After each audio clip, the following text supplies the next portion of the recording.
All right, everybody, you know the deal. We are here, and this time we are here to give you some early looks at lines that we think might have a chance at moving over the course of the week. It's early, so there's still plenty of time for some action to start taking place. And AG, what do we have up first? We got I see you got Broncos plus 5.5 at the Chargers with an over under of 45.5. How do you see this one playing out?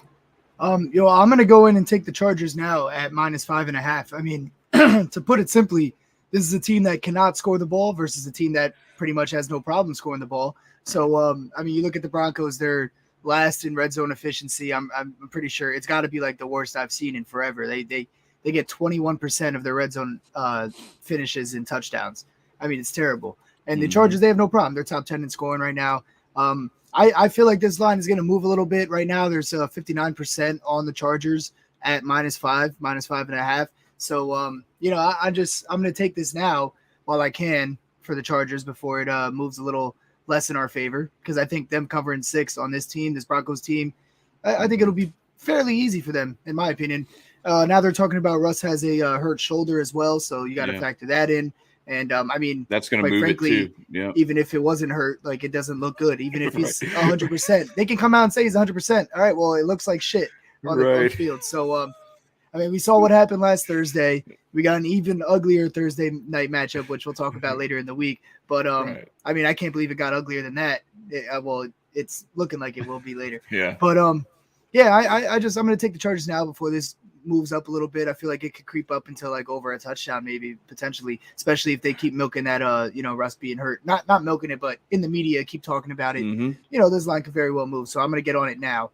Yeah. So, and the other thing too is that this is something that we have hinted at, I think, but we haven't really dug deep on it like we are right now, which is that, like, it's not uncommon for the odds makers to come in with these early lines and to give you like a huge discount on a play that you might like. So it's always good to look. You and I do it every week. We start looking at this stuff on Sunday afternoon where we're looking like, all right, let's look ahead at the next week, because we've already made our plays for that given week.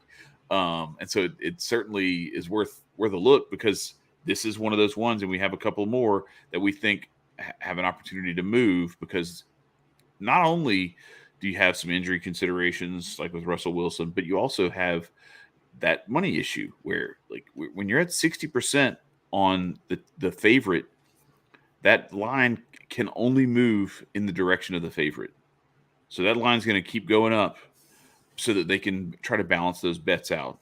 And really, if they're really feeling like this is a Chargers team that's ready to come in and take this one, then why would they want only 40%, 41% of the bettors betting on the Broncos? So, I really like that play there. And I was on the Chargers anyway before this. Exactly. So, well, that's the thing. Like, I'm not gonna take Chargers money line here when it's this big a spread. You're probably not gonna. I don't know what the exact money line number is, but you're probably not getting anything good with value.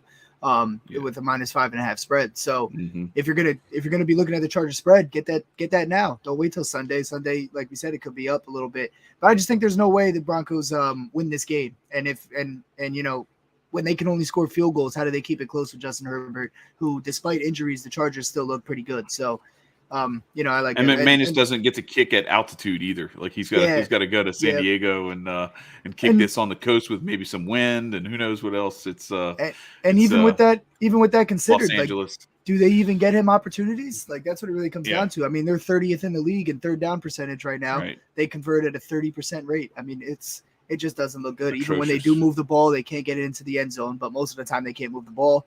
And the Chargers, like we said, I mean, they're an offensive team. They got some stuff on defense as well, but their bread and butter is on that offense. You know what I mean? Well, and we saw this weekend with Nick Chubb and even Kareem Hunt. Like, the Browns ran the ball effectively on the Chargers.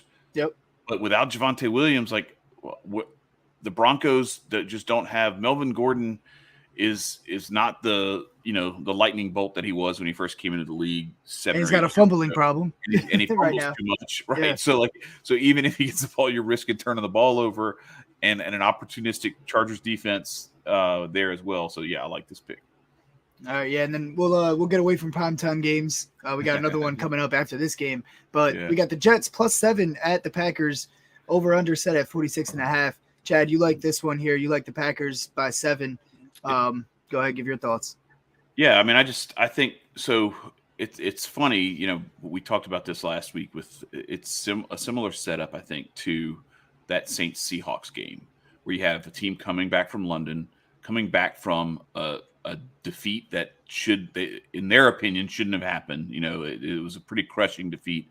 One of those last possession type deals where they think they should have won the game and they choked it away. They're coming back, and so the sentiment would probably be, well, man, let's fade the Packers here. The Jets coming off of an emotional win too. You've got some reason to want to put some money on the Jets here, and +7 makes it really juicy and really attractive. And I don't know. I just think this is a great get right, get healthy game for a Packers team that I actually think when all the dust settles and we start looking at the deep, long horizon of this season, I think this team actually sets up pretty well to be a legitimate Super Bowl contender out of the NFC. It's very easy to get caught up in recency bias early in the season, but this team is set up. They've got the weapons as Aaron Rodgers starts to develop some trust with Darnell Lazare and some of the, Randall Cobb is back. Like, what a resurgence for his career. And he's just so reliable. And he's not just that he's reliable, he's making plays after the catch, like old Randall Cobb. So I agree with you. Yeah. I agree with you on that because I was talking about it with my friend the other day about, the NFC is wide open. Yeah, we've talked about a few times on the show how the Eagles, like, their strength of schedule hasn't been that difficult. It's pretty terrible, but they're 5-0 at the end of the day. They're Super Bowl favorites right now to come out of the NFC. But he was an Eagles fan, so I was telling him, I was like, yo, honestly, I mean, who else is it? The Giants, the Cowboys, the Rams look like shit. The Cardinals look like shit. The Bucks don't look great. Bucks, you know what I mean? The Packers don't look great. Away. The Bucks are trying to the Eagles might not have to play anybody, right? And they could still make it out of the NFC. So I do agree with you there about the Packers. And then once he gets it figured out with those young receivers, Romeo Doubs coming into his own, obviously. And to your points, this line opened at +9.5. It's down to +7 now, but 61% are on the Jets at +7. So like you said, you might as well go get it now. I like it. I mean, I don't know. I don't know if I trust the Packers just yet. So I don't know if I agree with you on this one, but I do agree with you on taking it early if you're going to take it. You know what I mean? Well, this might be a stay away game for me in general, but if you're going to take it early, I like going Packers there. Yeah, and I understand that, and I think part of the reason why I like this game is because I think that's the sentiment. That's the prevailing sentiment, is that people are wanting to avoid Green Bay. Or they're saying, no, give me that. Let me hammer that +7. Let's go. Let me hammer that money line for the Jets. Let's go. A lot of people hammered that -8 last week. I think a lot of people hammered that -5.5 for the Seahawks too. And what happened to them? Because there's no way that number should have been where it was for that game going into that game. I don't care about the outcome. I just knew that when I saw that line, I was like, something's up here, and I think this means the Saints are going to win this game and they're going to cover. And sure enough, they win by a touchdown. So I see the same thing. Now, we talked about the Eagles and we talked about the Cowboys. Let's get into that one because that's on our list. And we talked about this right before we came on. I'm kind of hoping that Mike McCarthy holds Dak Prescott back one more week. Let him get completely healthy. Let him get a full week of practice in. And with the ones the whole week, and let him get that against Detroit next week. Exactly. And I like Cooper Rush this week to take the helm and to actually at least cover this and possibly even knock off the Eagles. If you look at the last 2 weeks, the Eagles have been steadily declining from that explosive start. And I think everybody's just still looking at the fact that they're still winning these games. But they almost lost to a bad Jacksonville team, a Jacksonville team that lost to the Texans this weekend. Yeah, a Texans and couldn't put up a touchdown. That's possibly the worst team in football. I don't know if they are or not, but they're pretty bad. Yes, exactly. They couldn't even score a touchdown on them. And then, this week they go to Arizona, and Kyler Murray and the Cardinals almost put it on them. And if Kyler Murray doesn't slide early, that game's going into overtime, and they still might hang an L on him.